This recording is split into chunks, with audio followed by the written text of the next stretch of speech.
Hi, I'm Marty Grimes with Santa Clara Valley Water District.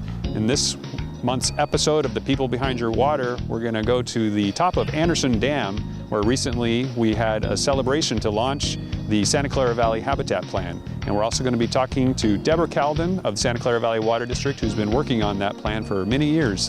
So stick around.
This historic creation will help private and public entities plan and implement projects in ways that reduce their impact on natural resources, including threatened and endangered species, while also expediting the permitting process. And I think that one sentence, although it's a mouthful, really summarizes what we've accomplished here, and I think that deserves a round of applause. As the father of the Santa Clara Valley Habitat Plan, welcome Mayor Gage. Thank you very much, Mike. They asked me to talk about the beginning, and being as old as I am, sometimes I can't remember when the beginning was. But I do remember the day that we had a meeting with federal fish and wildlife agencies. And at that time, the person who was running the show was Wayne White. And we had a meeting in our conference room up on the 10th floor where the Board of Supervisors sat. We were 6 weeks before the opening of the 101, the 4 lanes that were added from Morgan Hill to San Jose. And Wayne, we get in, we introduced everybody, we're having a nice chat, and all of a sudden Wayne says, well, he says, you're not going to be able to open up the 101. 6 weeks away, mind you. And I said, what do you mean we can't open it up? He says, well, you haven't taken care of the mitigation, the butterfly habitat that's to the north of us here, and you have to do that before we can allow the 101 to open. Well, I said, Wayne, I said, 6 weeks? I said, we have to buy land, we have to do all this stuff. He says, well, I'll give you time, and it was a handshake.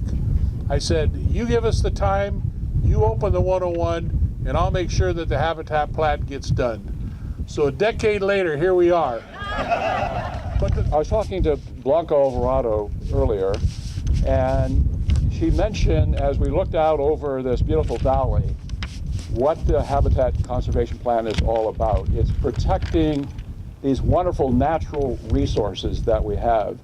So thank you all, especially Don Gage, Blanca, Ken Schreiber, and all of those who worked very early on to make this a reality. I'm so proud to be here from a community that pulls together and makes things happen like this for our community and for the next generation. I have a few points that are already written down here, but I just want to say personally, this is about our children and our grandchildren. This is about really providing a future for them. We can take pride that the Santa Clara Valley Habitat Conservation Plan will be used as a model, as referred to by so many others today, by many other regions in developing their own conservation plans.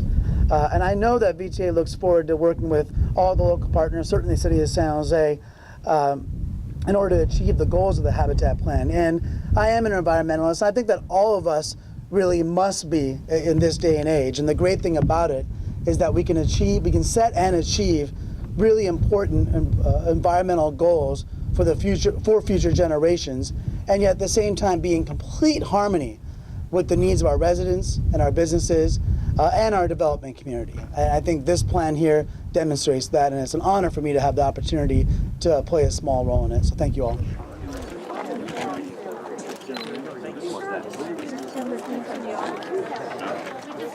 Dennis, you got to sign here too. You got to sign twice. Oh, okay.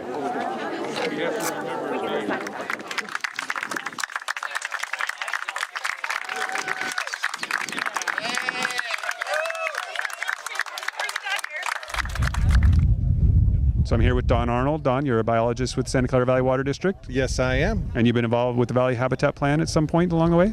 For about 10 years. That's a long way. What's your involvement? I lead the biological resources evaluation for the water district, so I get the biological information from the management team and the regulatory agencies, and have our staff, our biological staff, work it over and make sure it's the best move for the district and protects the resources that we're trying to protect. Great, and when we assume it is, because we are signed on to this plan. Sign on to this plan, and now the proof will be in the pudding as we go forward. Okay, and I hear that from where we stand on top of the dam, there are some endangered or threatened species visible Yes. close by. Can you point to what we can look at from here? Yes, on the north side of the dam, we have the Coyote ceanothus, which is a federally listed species that we are hoping to protect as we seismically retrofit the dam. And because we will impact some of the population, we are currently, as we speak, creating a new test area for creating a new location, a new population of Coyote ceanothus. Up on the Coyote Ridge, is that over there? On the Coyote Ridge, which is north of us from here. Great. Yes. So I'm looking. Do you want to point the camera over there to show where we're looking? Okay. The species is hard to pick out. It is just on the hillside, just up the hill from here. It's a green shrub that if we were closer we could point out, but it is only found in Santa Clara County and only in 3 locations, and this is one of the locations on this hillside. And so we've been taking some seeds and growing them and replanting them up on that ridge that you mentioned, right? That's correct. We've grown the seeds into seedlings and are getting ready to plant them this fall. Oh, we're going to come out there and see that. Yes, you will. That'll be great. Anything else you want to say about the habitat plan? Other than that, we really do hope that this is the best foot forward for the biological resources we're trying to protect and the economic development in the county. Excellent. Nice summation. Thanks.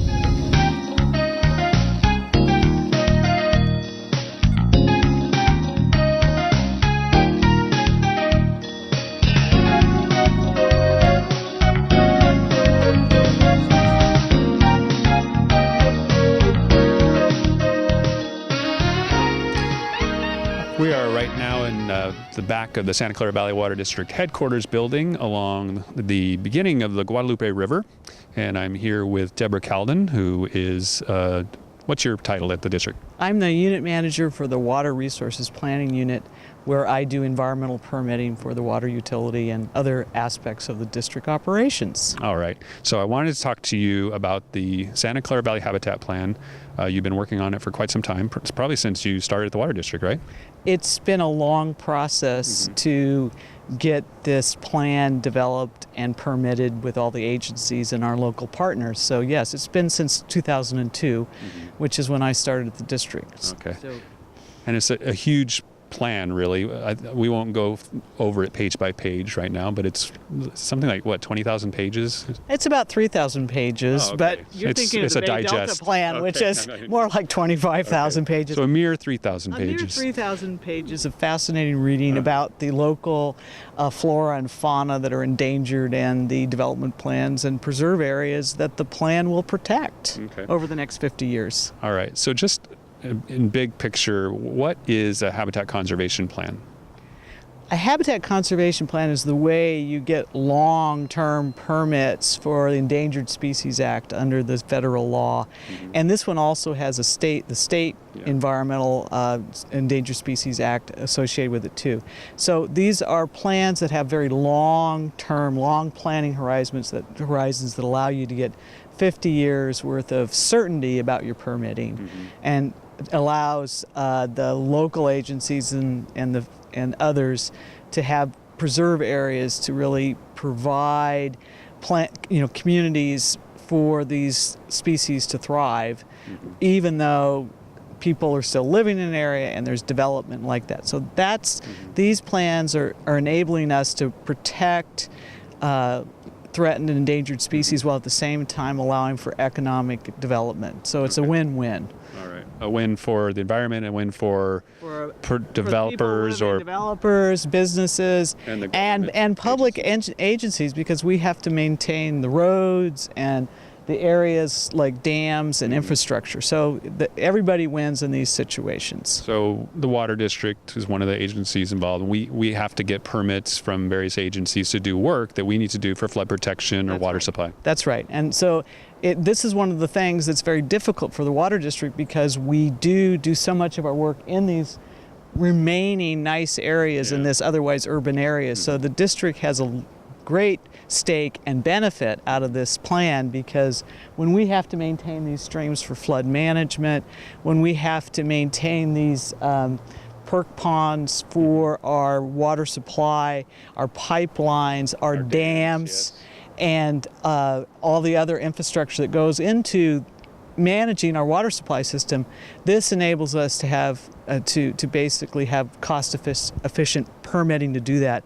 Otherwise, sometimes it can take a very long time and be very expensive to really get all the clearances we need from the agencies. And that was the status quo before this plan, is that every project would have to go through a process of getting permits, and there's a lot of uncertainty, and it would take a lot of time, cost money. Costs a lot of money, and it gets harder and harder to do mitigation, because there's not that much land left that's available to be able to mitigate.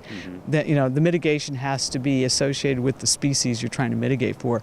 So it gets more and more difficult to find mitigation areas, particularly when you're competing with your other local agencies and developers that have the same kind of thing. But now, there's only so much land available. But now we're connected, or the plan includes the water district, VTA, the city of San Jose, and Gilroy and Morgan Hill. And the county. So all of us are working together to essentially, instead of everyone doing their own separate little mitigation plans, working together to pool, sort of an economy of scale, pool money that would otherwise be put into these separate mitigation projects into larger preserve areas, which are much better for the species and much more cost efficient for all of us.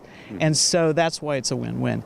And then these areas are managed over a long horizon, in perpetuity, so that you're really establishing an area for these species to exist and thrive that's going to be protected forever. When they have a little bit of a mitigation site, sometimes these things get forgotten, they don't get managed. The thing that we're doing that's very important is these are big enough areas and they have connectivity to allow these species to, that's one of the big limiting factors for these species, is their ability to move along a system and go outside their neighborhood, so to speak, so that they can have species diversity, genetic diversity, and the kinds of things that really does make healthy populations for these creatures. So it's a very important thing that we've supported along with our local partners and now co-permittees to be able to do the work that we need to do, and at the same time support a larger preserve area. Probably the best example that's coming up very quickly for us is Anderson Dam, which is our largest water supply dam, and it was built back in the 50s before we knew a lot about the local seismic faults. And what we've discovered is that it's kind of built in an area that needs to be stabilized much better according to current seismic requirements. So that's a dam that we really need to reconstruct to make it seismically safe. At the same time, that dam is located in one of the last areas for this serpentine soil species, the bay checker spot butterfly, which is the major protected species. And there's a shrub there too. Right? Yes, the Coyote ceanothus. It's the only place, as far as we can tell, in the entire world where this one particular shrub grows. So those are the kinds of instances where it makes it almost impossible to get a permit within any kind of reasonable period of time. With the plan in place, though, we've been able to agree on how we're going to do the mitigation and basically have certainty about when we can really do the work on the dam, and we believe we've shortened the time frame for our permitting by a couple, 3 years. And that makes all the difference when we're trying to get this retrofit done as quickly as possible. So we've gotten the concurrence of the agencies, even though we have to really scrape away a certain area of this very, very, very rare plant. And you're talking about the Fish and Wildlife agencies? Yes, we're talking about the U.S. Fish and Wildlife Service and then the California Department of Fish and Wildlife, which are the two agencies that have the responsibility for those type of endangered species. And this plan that we've come to agreement on is one of few in the state. How does it compare to other habitat conservation plans? Well, I mean, it is every time they do these plans, which take a long time. I mean, the average time to do one of these plans is about 12 to 15 years. So we're right on average there. Right on average.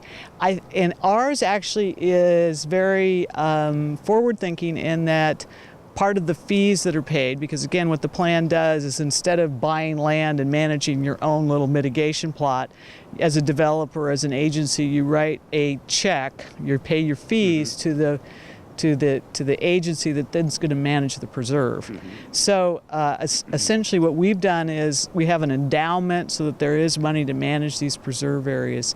And let me talk about the preserve areas a little bit. The beauty of that is they're kind of we've been lucky here in the Bay Area and in South County in that we have the Open Space Authority and the county park system and state parks. So the preserve areas are kind of going to fill in those gaps.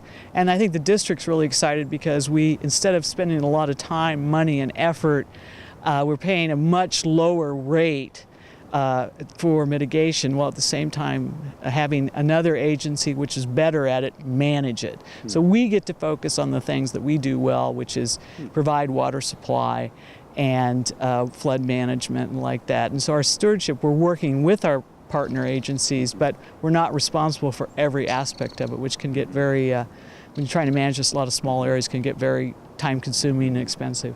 So we're, so the district benefits, and again, we're doing the same thing with our other aspects of our dam maintenance.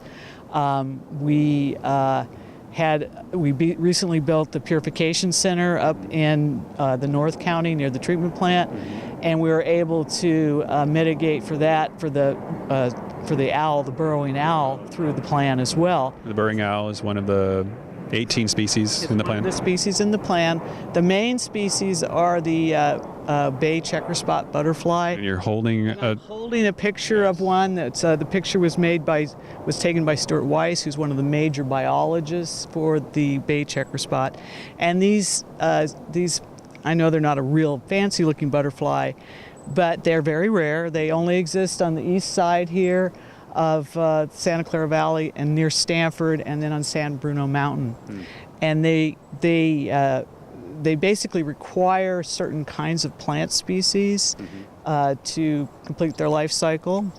And those plant species really require a special kind of soil, serpentine soils, which is hence their rarity. Yeah. So, those are the major species that started the plan, but it also protects the California tiger salamander, the California red-legged frog, and some other plant species and animal species. But there's the threatened or pond turtle, which is a special status species. Okay. The western burrowing owl, which is a special status species. So there's some state and federal species. And one thing, the plan, there is a website. You can go through the district website to link into the plan. There's a lot of discussion about each of those 18 species, and also shows you some of the projected preserve areas and other areas that we're in where they're already protected that are going to be enrolled in the preserve area. So there's the 18 species that are in the plan, but then once you protect these acres, any number of species, threatened or not, will also... Everybody benefits. Everybody benefits. I think that from the standpoint of the agencies, certainly those lands have to be managed these to conserve the species and basically recover those that are near the edge. And then from the standpoint of the local public, we'll have that open space area protected, and in some cases managed to allow recreation and like that. Okay. I mean, normally the two don't go quite together, but it's an important aspect of what we're doing is to make sure that the public's aware and there's public education. And that's something that we're putting together right now. The plan the permits were issued and everything was ready to go. It just opened October 15th. The doors to the Valley Habitat Agency, which is the agency that ultimately will be administering the plan and that we're, a part of. The doors just opened October 15th. So this is hot off the presses. Okay, we're just really getting started. Really getting started. So the preserve is more than, is it 46,000 acres that ultimately will be protected in perpetuity? That's right. In perpetuity is the word, which means forever. And that endowment that we're collecting, which is kind of a new thing, is going to help make sure that there's funds available to essentially manage these areas for the good of all for as long as we're around. And how does that compare to other reserves in the county? It sounds like I was looking at it, it's about a third the size of San Jose. It's a very large area. And again, what it does do is knit together for continuity open space areas that are also managed by Mid-Peninsula Open Space, some other county park areas. And I think that East Bay Mud, East Bay Municipal, East Bay Regional Park District, there's, we're getting to where we have a whole sort of watershed around the urban Bay Area that's really being managed for conservation values. This is good for the water district too, because remember, our water comes from the rainfall in these areas, and preserving their natural, status really helps improve the water quality when it goes into our dams. So it's something that there's a lot of other corollary benefits that arise from doing these kinds of projects. So it's a win-win for everybody. All right. Well, thank you. Very excited about that. Good. Well, thank you for giving us a good overview of the plan and what it means for the water district and the community and all those species that are going to benefit. Beyond that, I wanted to just talk about you and your career here at the Water District, you said you've been here for about 11 years. It'll be 12, almost 12 years. Almost 12 years. And we were talking a few weeks ago about your previous life. Where were you before, and why did you decide to come to the Water District at this point, or 10 or 11 years ago, 12 years ago? Well, I did work for the City of San Jose. I managed their stormwater program, and I was very interested in getting focused on watershed type, watershed management, which is something that I did before I was at the city. Which was where did you do that? Well, I worked for EPA for a number of years doing the watershed management for EPA, starting with the basic change from just point source to non-point source, looking at larger water quality issues. And then I did a lot of work, private sector did water resource planning, the Garcia River Plan, I worked on the Klamath Plan. So that sort of watershed approach to improving the environment, not just looking at one little piece, but looking at the overall watershed and finding ways to work with nature and with people to improve the natural environment. So that's where I spent my career for about longer than I'd like to admit. Right. Don't need to. But then you decided to come here and bring your experiences. And why did you come here? What did you want to accomplish by coming to the Water District? Well, managing water is probably the most important thing you can do. And I was interested in watershed management, and the district had the potential to do a lot more watershed management, and I came here to try to help them do that. And I hope that I've made some progress in that regard. Certainly, I think the district's moved more towards a watershed stewardship model, which is very good to see, and is working to incorporate better and better management practices in their operations to ensure that the environment's protected when they do their work. There's a lot of really talented people here.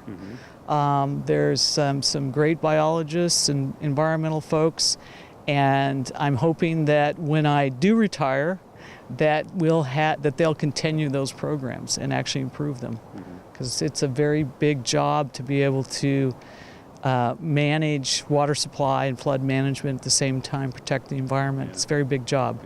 and it takes a lot of dedication, but I think that's what the public really wants.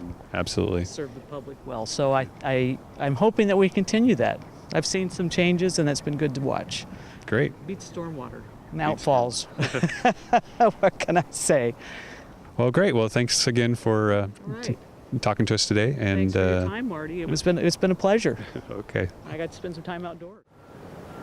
So what an interesting legacy this will provide for Santa Clara Valley, a 50-year plan that will preserve more than 46,000 acres in perpetuity. Thank you for joining us in this month's episode. Please come to our website, valleywater.org, and you can sign up for our monthly e-newsletter and connect with us on Facebook and Twitter, and we'll see you next month.